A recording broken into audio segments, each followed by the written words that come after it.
दोस्तों स्वागत है आप सभी का अमेजिंग ज्ञान पॉइंट स्टडी प्लेटफॉर्म पर। आज के वीडियो में हम लोकसभा से रिलेटेड टॉप 40 क्वेश्चंस को कवर करेंगे। साथियों, वीडियो के सभी क्वेश्चंस इंपॉर्टेंट और सिलेक्टेड हैं और वीडियो मैंने आप सभी को सभी क्वेश्चंस को अच्छे से समझाकर बताया है। तो दोस्तों वीडियो को शुरू से आखिरी तक जरूर देखिएगा। चलिए आज के वीडियो को हम सभी अपने पहले क्वेश्चन से स्टार्ट करते हैं।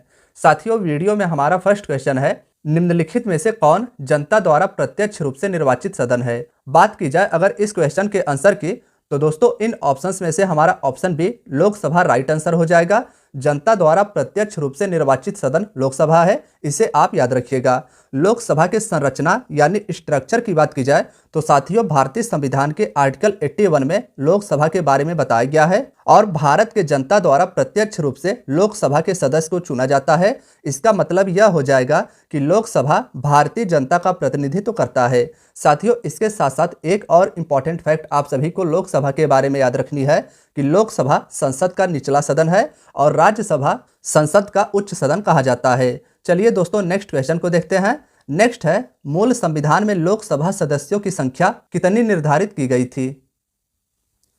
साथियों भारत के मूल संविधान में लोकसभा के सदस्यों की संख्या 500 निर्धारित की गई थी, तो इसमें हमारा ऑप्शन ए राइट आंसर हो जाएगा। मूल संविधान में लोकसभा के सदस्यों की संख्या 500 थी, जो वर्तमान में अब 543 है। इन 543 सदस्यों में से 524 सदस्य 28 राज्यों से, 19 सदस्य 8 केंद्र शासित प्रदेशों से निर्वाचित होते हैं। तो साथियों इसे भी आप याद रखिएगा। नेक्स्ट है, लोकसभा में अधिकतम सदस्य संख्या कितनी हो सकती है। दोस्तों वर्तमान में लोकसभा में अधिकतम सदस्य संख्या 550 हो सकती है, तो इसमें हमारा ऑप्शन डी राइट आंसर हो जाएगा। लोकसभा में अधिकतम सदस्यों की संख्या 550 हो सकती है। इनमें से 530 सदस्य राज्यों के निर्वाचन क्षेत्र से और 20 सदस्य केंद्र शासित प्रदेशों से निर्वाचित होते हैं। अब एक बार चलिए विस्तार से लोकसभा के सदस्यों के बारे में जान लेते हैं। साथियों जो भारत का मूल संविधान था उसमें सदस्य संख्या 500 निर्धारित की गई थी। अभी इसमें अधिकतम सदस्य संख्या 550 हो सकती है, लेकिन वर्तमान में सदस्यों की कुल संख्या 543 है। अभी हाल ही में 104वां संविधान संशोधन किया गया था, जिसके द्वारा लोकसभा और राज्य विधानसभा में एंग्लो इंडियन समुदाय के सीटों के आरक्षण को समाप्त कर दिया गया। तो अब सदस्यों की कुल संख्या 543 है और जब आंग्ल भारतीय समुदाय के सदस्य रहते थे तब सदस्यों की कुल संख्या 545 रहती थी। दोस्तों आइए अब हम सभी नेक्स्ट क्वेश्चन को देखते हैं। किस संविधान संशोधन के द्वारा लोकसभा में आंग्ल भारतीय समुदाय के प्रतिनिधित्व को समाप्त कर दिया गया। साथियों हमारे क्वेश्चन में एक शब्द है आंग्ल भारतीय समुदाय, जिसे इंग्लिश में एंग्लो इंडियन भी कहा जाता है। वह अंग्रेज जो भारत में आकर बस गए और यहीं पर शादी विवाह करके अपने व्यापार में लगे रहे। लोकसभा में उनके हितों के रक्षा और प्रतिनिधित्व के लिए भारतीय संविधान के आर्टिकल 331 के तहत भारत के राष्ट्रपति के द्वारा मनोनीत किया जाता था, लेकिन इनके रिजर्वेशन को वर्ष 2020 में 104वें संविधान संशोधन के द्वारा समाप्त कर दिया गया। तो इस प्रकार से 104वां संविधान संशोधन आंग्ल भारतीय समुदाय के रिजर्वेशन को समाप्त करता है, इसे आप याद रखिएगा। फ्रेंड्स नेक्स्ट क्वेश्चन है, लोकसभा में राज्यों को किस आधार पर सीटें आवंटित की जाती है।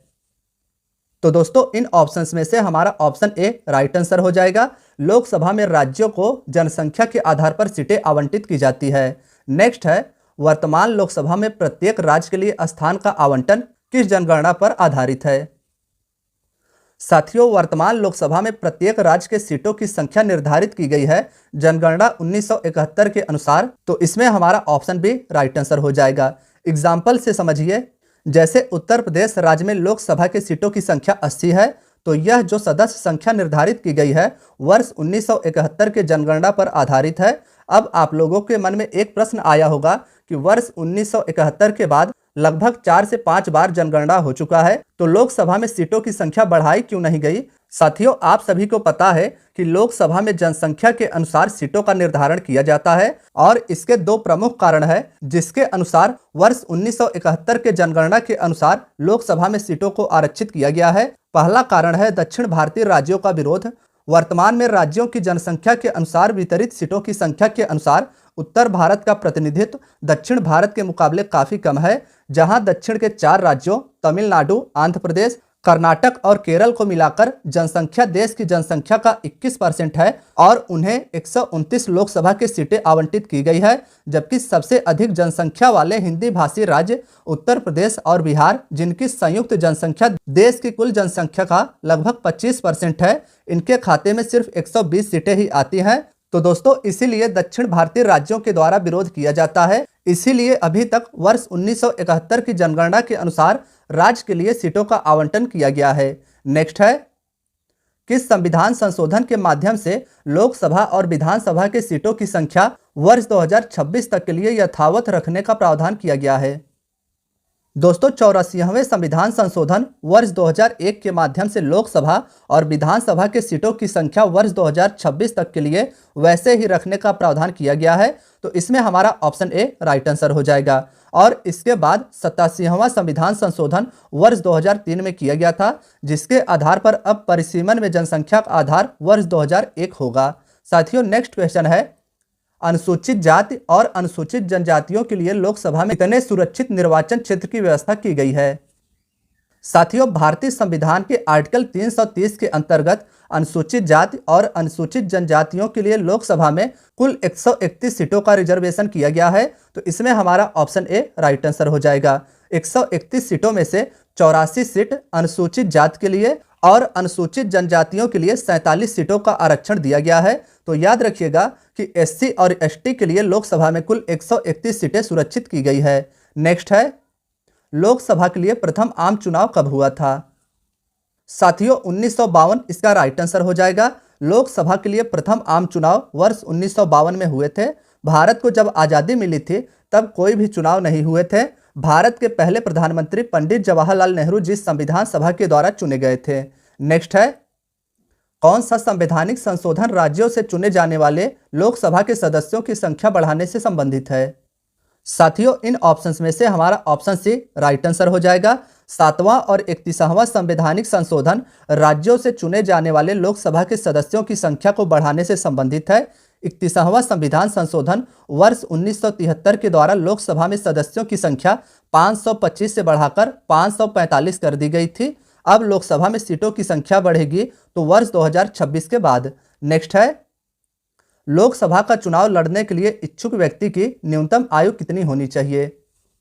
साथियों, लोकसभा का चुनाव लड़ने के लिए जो भी व्यक्ति इच्छुक है उसकी न्यूनतम आयु 25 वर्ष होनी चाहिए। यानी 25 वर्ष होने के उपरांत ही आप लोकसभा का चुनाव लड़ सकते हैं और सांसद बन सकते हैं। तो इसमें हमारा ऑप्शन बी राइट आंसर हो जाएगा। नेक्स्ट है, कौन सा राज्य सबसे अधिक प्रतिनिधि लोकसभा में भेजता है? दोस्तों, उत्तर प्रदेश राज्य सबसे अधिक प्रतिनिधि लोकसभा में भेजता है। उत्तर प्रदेश से लोकसभा में प्रतिनिधियों की संख्या 80 है। यानी 80 सदस्य उत्तर प्रदेश में लोकसभा से चुने जाते हैं। दूसरे स्थान की बात की जाए तो दोस्तों, दूसरे स्थान पर है महाराष्ट्र, जहां से 48 सदस्य लोकसभा के लिए चुने जाते हैं। नेक्स्ट है, निम्नलिखित में से राज्यों के किस युग्म को लोकसभा में समान सीटें प्राप्त है? साथियों, इसमें से हमारा ऑप्शन डी राइट आंसर हो जाएगा। राजस्थान और आंध्र प्रदेश को लोकसभा की सीटों की संख्या 25-25 निर्धारित की गई है। नेक्स्ट है, बिहार में लोकसभा की सीटों की संख्या कितनी है? दोस्तों, बिहार में लोकसभा सीटों की संख्या 40 है। तो इसमें हमारा ऑप्शन ए राइट आंसर हो जाएगा।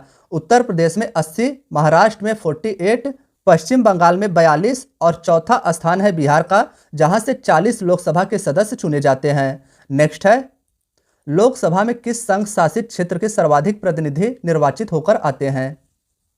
साथियों, क्वेश्चन यह भी इंपॉर्टेंट है। बात करें अगर इस क्वेश्चन के आंसर की तो दोस्तों, लोकसभा में दिल्ली केंद्र शासित प्रदेश से सर्वाधिक प्रतिनिधि चुने जाते हैं। दिल्ली से 7 लोकसभा सदस्य चुने जाते हैं। तो इसमें हमारा ऑप्शन ए राइट आंसर हो जाएगा। साथियों, नेक्स्ट क्वेश्चन की बात करें तो नेक्स्ट है, लोकसभा का सामान्यतः कार्यकाल कितना होता है? दोस्तों, इन ऑप्शंस में से हमारा ऑप्शन सी राइट आंसर हो जाएगा। लोकसभा का सामान्यतः कार्यकाल 5 वर्ष का होता है, इसे आप याद रखिएगा। नेक्स्ट है, आपातकाल के दौरान संसद लोकसभा का कार्यकाल एक बार में कितने समय के लिए बढ़ा सकता है? साथियों, आपातकाल के दौरान संसद लोकसभा का कार्यकाल एक बार में 1 वर्ष के लिए बढ़ा सकती है।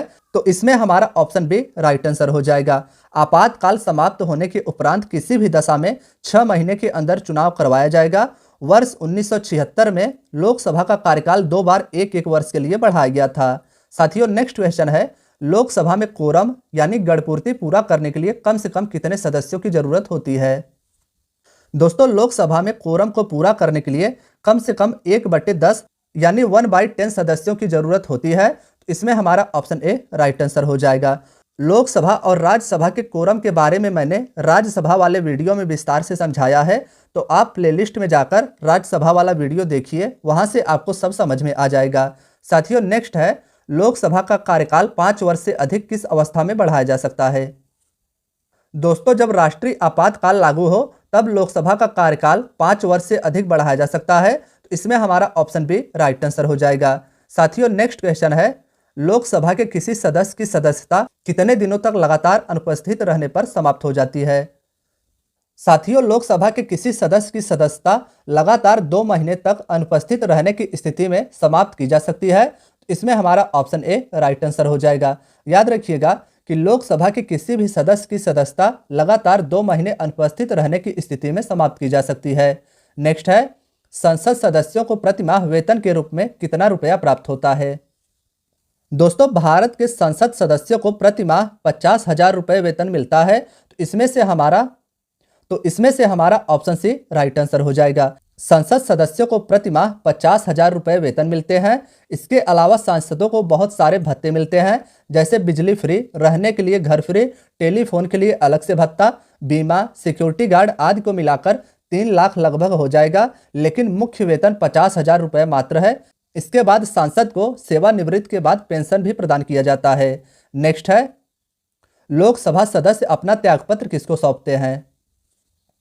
साथियों लोकसभा सदस्य अपना त्यागपत्र लोकसभा अध्यक्ष को सौंपते हैं। तो इसमें ऑप्शन सी राइट आंसर हो जाएगा। इंपॉर्टेंट है, याद रखिएगा, लोकसभा के सदस्य अपना त्यागपत्र लोकसभा अध्यक्ष को सौंपते हैं। नेक्स्ट है, किस वर्ष से भूतपूर्व सांसद सदस्यों के लिए पेंशन की व्यवस्था लागू की गई?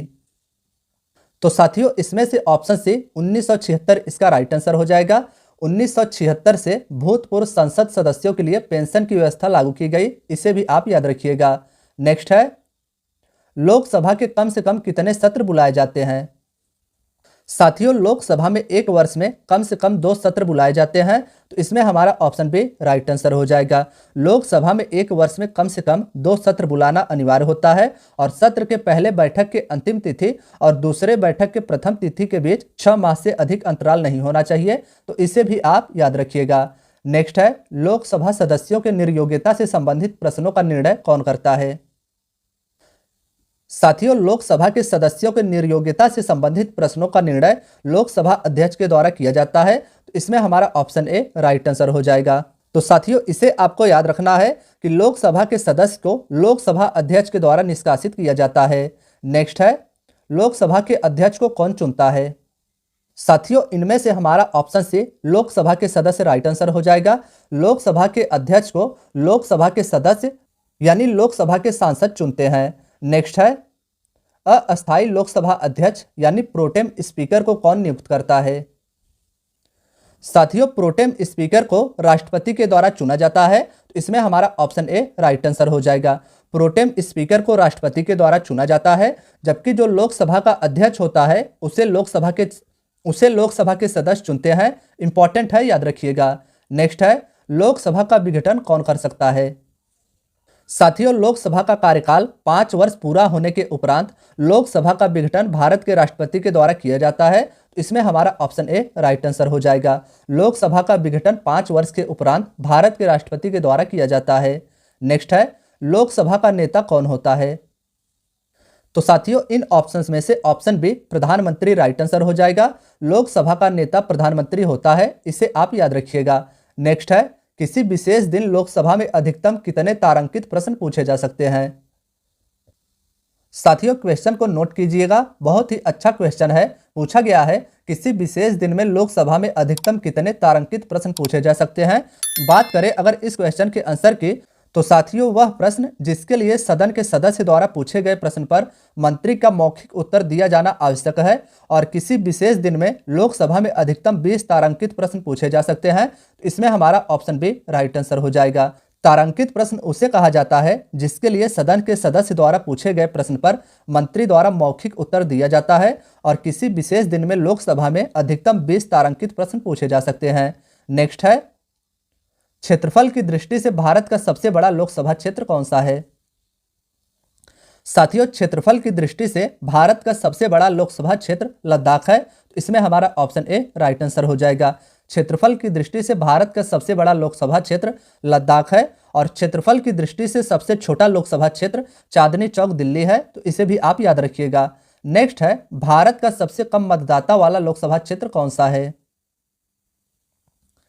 साथियों, भारत का सबसे कम मतदाता वाला लोकसभा क्षेत्र लक्षद्वीप है। तो इसमें हमारा ऑप्शन ए राइट आंसर हो जाएगा। भारत का सबसे कम मतदाता वाला लोकसभा क्षेत्र लक्षद्वीप है, इसे आप याद रखिएगा। और भारत का सबसे अधिक मतदाता वाला लोकसभा क्षेत्र बाहरी दिल्ली है, तो इसे भी आप याद रखिएगा। नेक्स्ट है, अविश्वास प्रस्ताव किस सदन में लाया जाता है? साथियों, यह भी क्वेश्चन इंपॉर्टेंट है। पूछा गया है कि सर्वप्रथम अविश्वास प्रस्ताव किस सदन में लाया जाता है? तो लोकसभा इसका राइट आंसर हो जाएगा। सर्वप्रथम अविश्वास प्रस्ताव को लोकसभा में लाया जाता है। नेक्स्ट है, निम्नलिखित में से कौन सा राज्य लोकसभा में अनुसूचित जनजातियों के सर्वाधिक प्रतिनिधि निर्वाचित करता है? तो साथियों, इसमें मध्य प्रदेश राइट आंसर हो जाएगा। मध्य प्रदेश राज्य से सर्वाधिक अनुसूचित जनजाति सदस्य चुने जाते हैं। नेक्स्ट है, लोकसभा में अनुसूचित जाति और अनुसूचित जनजातियों के लिए सीटों का आरक्षण संविधान के किस अनुच्छेद में उपबंधित है?